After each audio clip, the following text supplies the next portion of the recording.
राम दोस्तों, जय महाकाल। आप सभी का मेरे YouTube चैनल पे स्वागत है दोस्तों। मेरा नाम है प्राची शर्मा और आप सभी के लिए आज मैं एक आवश्यक सूचना लेकर आई हूँ दोस्तों। जैसा आप सभी को पता है कि पितृपक्ष चल रहे हैं दोस्तों, तो पितृपक्ष जो चल रहे हैं उसमें पंचबली कर्म का विशेष महत्व होता है। जी हाँ दोस्तों, आज का ये वीडियो पंचबली कर्म के ऊपर है दोस्तों। पितृपक्ष में श्राद्ध, पितृतर्पण और पिंडदान का बहुत ही विशेष महत्व होता है। सभी को करना चाहिए, घर घर होता है।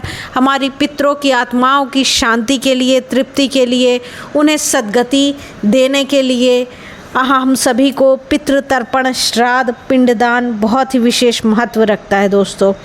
इसी प्रकार से उतना ही महत्व रखता है पंचबली कर्म दोस्तों। इसके बिना श्राद्ध अधूरा है। कई लोगों को नहीं पता है कि पंचबली कर्म क्या होता है, इसलिए मैं पंचबली कर्म की बहुत ही सरल विशेष विधि लेकर आई हूँ जो हर कोई व्यक्ति अपने घर घर कर सकता है और इस पुण्य कर्म को करके हर श्राद्ध को पूरा कर सकता है दोस्तों। इसीलिए मैं छोटी से छोटी, सरल से सरल जानकारी आपके सम्मुख लाती हूँ जिससे आप सभी कोई लाभ उठा सकें दोस्तों। तो चलिए मैं श्राद्ध में होने वाले पंचबली कर्म के बारे में आपको विधि पूर्वक बता देती हूँ दोस्तों। वीडियो बिल्कुल मत स्किप करिएगा और ध्यान पूर्वक सुनिएगा। और आप सभी को मेरी अगर दी हुई जानकारी पसंद हो तो मेरे चैनल को लाइक और सब्सक्राइब ज़रूर करिएगा दोस्तों, जिससे अधिक से अधिक लोगों तक ये सारी जानकारियाँ मिल सकें और आप सबका सहयोग मुझे भी मिल सके दोस्तों। चलिए अब वीडियो शुरू करते हैं दोस्तों। तो दोस्तों पंचबली कर्म जो है उसके बारे में मैं आपको बता देती हूँ दोस्तों कि पितृपक्ष में पंचबली कर्म का बहुत ही विशेष महत्व है। जो भी इंसान श्राद्ध के साथ साथ पंचबली कर्म करता है उन्हें पितरों के आशीर्वाद के साथ साथ घर में धन धान और पितरों का आशीर्वाद तो मिलता ही है, पितृ प्रसन्न भी होते हैं और उसके साथ सुख समृद्धि भी प्राप्त होती है दोस्तों आप सभी के घर में। इसीलिए पंचबली कर्म श्राद्ध में बहुत ही आवश्यक है दोस्तों।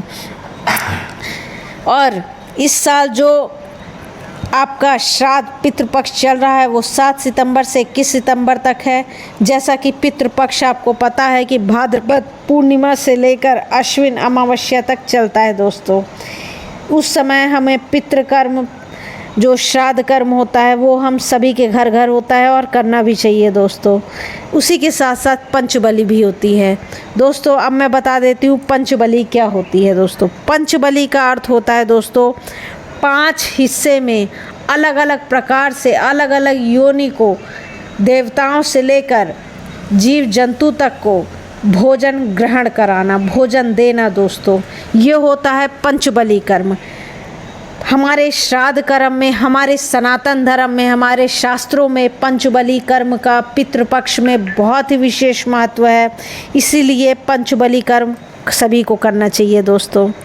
अब मैं बता देती हूँ पंचबली कर्म में जो 5 हिस्से हैं वो पहला हिस्सा है देवताएं, चींटी, कौवा, गाय, कुत्ते या स्वांग के लिए भोजन अंश मात्र के रूप में निकाला जाता है दोस्तों।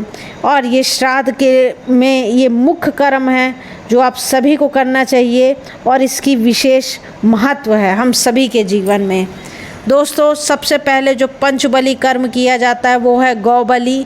पंचबली में दोस्तों ये सबसे पहला कर्म है गौबली और इसका बहुत ही विशेष महत्व है। और आपको मैं सभी को बता दूं कि पितृपक्ष में जितना हो सके गौदान करिए दोस्तों। गौदान बहुत ही विशेष महत्व रखता है। ऐसे पितृ जिनकी योनि जो सही योनि में प्राप्त नहीं हुए हैं या जिनको पितृ दोष लगा है उनको गौदान आवश्यक ही करना चाहिए दोस्तों। तो दोस्तों चलिए हम वीडियो में आते हैं। पंचबली कर्म में गौ माता के लिए भोजन कराया जाना चाहिए दोस्तों।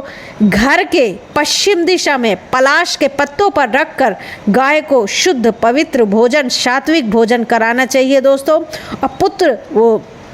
और दोस्तों भोजन देते वक्त इस मंत्र का जाप करना चाहिए, गौभ्यो नमः मंत्र का जाप करना चाहिए और गौ माता को प्रणाम करना चाहिए।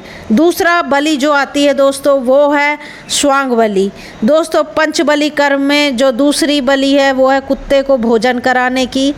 दोस्तों, अगर हम कुत्ते को भोजन कराने का कर्म करते हैं तो हमारे जो आकस्मिक जीवन में, हमारे जो घर में, हमारे स्वयं के ऊपर जो आकस्मिक संकट या ऐसी कोई घटना जो आकस्मिक आ रही है वो टल जाती है दोस्तों, और पितरों का आशीर्वाद मिलता है हमको दोस्तों।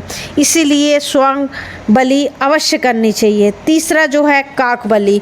दोस्तों, पंचबलि कर्म में तीसरी बलि जो होती है वो कौओं को भोजन कराने की, यह भी विशेष महत्व रखती है दोस्तों। छत में या भूमि में कभी पे भी पत्ते में रख के कौओं को भोजन दीजिए दोस्तों। सारे भोजन आप पत्ते के विशेष महत्व है, आप पत्ते में रख कर ही दीजिएगा। और कौआ को भोजन करते समय आप लोग उसे प्रणाम करिएगा दोस्तों। इससे आप सभी के पितृ बहुत प्रसन्न होते हैं और आशीर्वाद देते हैं दोस्तों। जो चौथी बलि है वो है देवी देवताओं। दोस्तों, पितृपक्ष के दौरान देवी देवताओं को पत्तों पे भोजन अंश मात्र निकालना बहुत ही आवश्यक है। सात्विक भोजन निकालें, शुद्धता से निकालें।